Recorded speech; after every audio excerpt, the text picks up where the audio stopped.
ఓం నమః శివాయ. ఓం లలితాదేవ్యై నమః. ఓం శ్రీ గురుభ్యో నమః. శివానందలహరి 37వ శ్లోకం.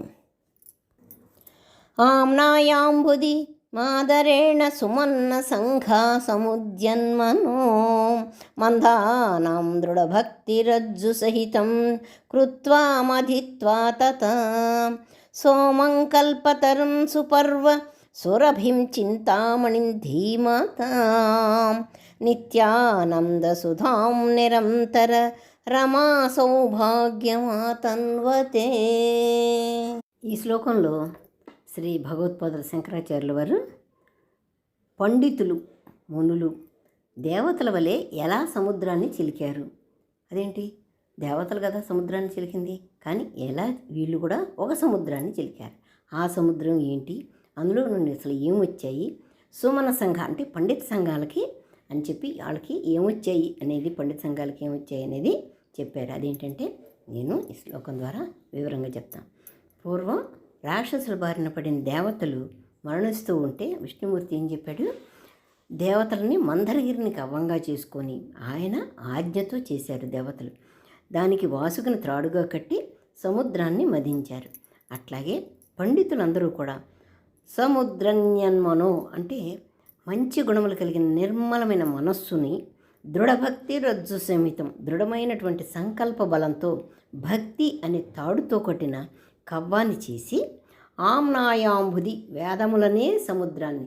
ఇప్పుడు పండితులు మదించింది ఏమిటి, చిలికింది ఏంటి, వేదాలని.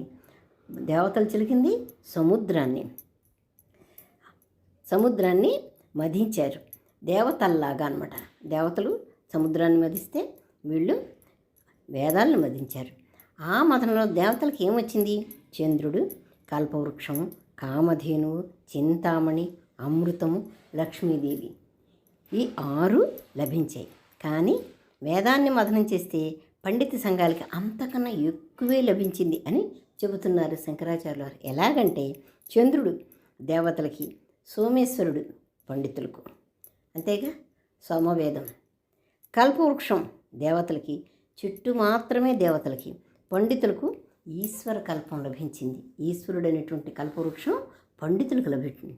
కామధేనువు ఒక గోవు మాత్రం దేవతలకి లభించింది. నిత్యము దగ్గర ఉండే భక్తుల కోరికలు తీర్చే వేదస్వరూపుడైన ఈశ్వరుడే వేద పండితుల వద్ద ఉండిపోయాడు.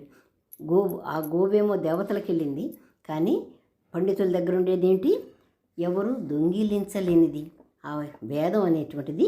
ఆ వేదంలో ఉండే ఈశ్వరుడు ఆయనే కామధేనువులాగా ఈ పండితుల్ని కాపాడుతూ వస్తున్నాడు.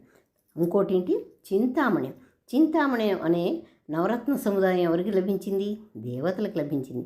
చింతామణితో సహా నవరత్న సముదాయం అయిన ఈశ్వరుడు చింతామణేశ్వరుడు వేద పండితులకు వరమయ్యాడు, వారి పరమయ్యాడు.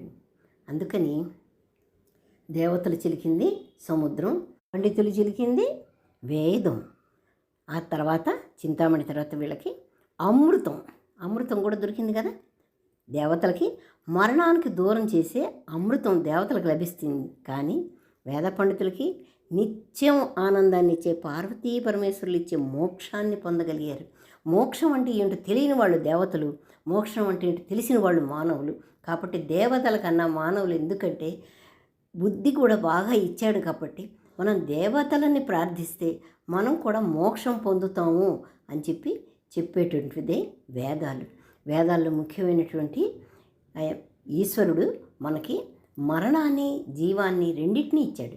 పుట్టుక, గిట్టుద 2 ఇచ్చాడు. దేవతలకు అది లేదు. మరణం అనేది లేకపోవటం వలన వారికి ఆ అనుభవమే తెలియదు. అందుకని మనం మోక్షాన్ని పొందగలుగుతాం మరణం ఉండటం వల్ల. మరణం లేని వారికన్నా మోక్షం పొందిన వారే చాలా గొప్పవాళ్ళు. 6వది చివరికి నిరంతర రమా సౌభాగ్యమాతన్వితే అంటే దేవతలు క్షీర సముద్ర మథనంలో లక్ష్మీదేవిని పొందారు, మహాలక్ష్మీదేవిని పొందారు. మరి ఈ వేద సంఘాలన్నీ ఎవరిని, సాంబుణ్ణి ఆతన్వతే పొందుతున్నారు. అంటే సా ప్లస్ అంబ, ఎప్పుడు చెప్తూనే వచ్చాను, అమ్మవారిని అయ్యవారిని ఇద్దరిని పొందుతున్నారు. సాంబుడు అంటే అది చెప్పానుగా, సౌభాగ్యవతి అయినటువంటి శాశ్వత లక్ష్మీ స్వరూపుడైనటువంటి ఉమామహేశ్వరుణ్ణి మాత్రం వేదాలు పొందినాయి. వేదాలను వదిలించినటువంటి ఈ పండితులందరూ పొందారు. కాబట్టి దేవతలు ఏ విధంగా అమృతాన్ని సాధించారు, పండితులు అదే విధంగా వేదాన్ని మధించి ఈశ్వరీ కృపను పొందగలుగుతున్నారు అని శంకరాచార్యుల వారు చెప్పారు. దీన్ని పోల్చడానికి నేను కూడా కొంత ప్రయత్నం చేశాను. ఓం నమః శివాయ. ఓం శ్రీ గురుభ్యో నమః.